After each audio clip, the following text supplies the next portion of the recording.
Sacré Vincent Van Gogh, mais quelle mouche l'a piqué dans la nuit du 23 décembre 1888.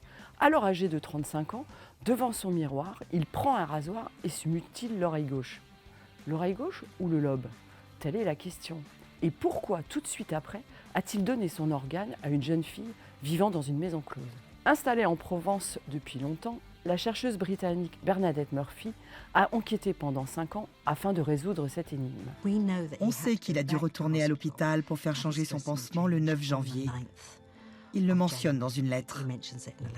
Telle une détective so british, elle a traqué le moindre indice à Arles où a vécu le peintre, auprès des experts de Van Gogh, et elle a même rencontré des descendants des protagonistes de l'époque. Exceptionnel, captivant, intriguant, Bernadette Murphy mène une enquête digne de Agatha Christie jusqu'au dénouement final absolument incroyable. Mais chut, on ne vous dit rien. Pour illustrer cette enquête, des images exceptionnelles de la ville d'Arles et on en prend plein les yeux avec les œuvres chatoyantes de Vincent Van Gogh. Van Gogh a peint cette peinture morte peu après son retour de l'hôpital.